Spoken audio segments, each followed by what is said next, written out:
Hello travellers, so happy new year for January. I just wanted to do a quick update and let you know what's going on with the channel.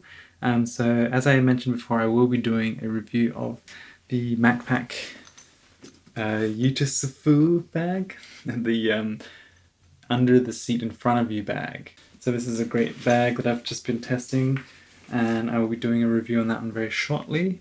And I will also be doing a review of the Quechua Arpanes 10 Escape. I think it's called the Escape version. In the details here it actually says it's the NH500 10 litre. So it's the same size as the usual 10 litre, but it's got a slightly different design and the top opening isn't quite as long. And it actually has a few more pockets and a few more features, so I'm very excited to be reviewing that one very shortly. And just a quick spoiler, I had this one delivered to me today actually, and it was delivered with basically a hole in the stitching. So that is something I will mention, and I have seen some other people mention it, and I have experienced it sometimes. Decathlon bags or products can be a little bit loose sometimes, but in general I haven't had a problem with the Decathlon products, and they've actually lasted very well. And I have the 10 litre version of this one, the older one, and it's still basically new and it hasn't had any problems. So now, as I did mention in the Christmas update, the December update a few videos ago, I will be reviewing some water shoes, and I will also be reviewing a couple of new pairs of socks. And also this was on sale, so I thought I'd pick this up and give it a review. This is the Thule Subterra Power Shuttle Medium, I think it is. This is basically like an electronics organizer. It's a very well built little bag. You can put your electronics in here, and it has an interesting pass through here.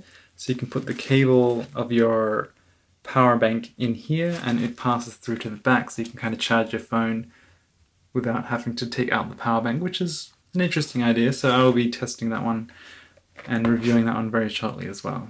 So I also have this idea of a video where I'll be reviewing like the best merino wool t-shirt out of the ones that I've reviewed, or the ones that I use the most, like my favorite ones. And I also have this idea of a video where it's like the best travel pants. So I recently reviewed the Western Rise Evolution pants, and they're a really great pair of travel pants. I also recently reviewed the Oliver's Apparel Passage pants, which are also another great pair of travel pants. And obviously the Outlier Slim Dungarees, which are still probably one of my favourite travel pants. So I was thinking of doing like a comparison between these three pants. So that's just one idea that I have also for future videos. So that's it for now. Just a quick update to let you know what's going on. Also, thank you very much for the 6,700 subscribers. I just noticed it ticked over to the 6,700. So I am very excited for that, and it looks like we're getting closer to the 10,000 subscribers, and I really hope we can reach that goal this year. So yeah, that's it. Thanks very much for watching. Let me know in the comments which of these reviews you're excited for, or if there are any other reviews or products that you would like me to check out. And be sure to stay subscribed to keep up to date with future videos.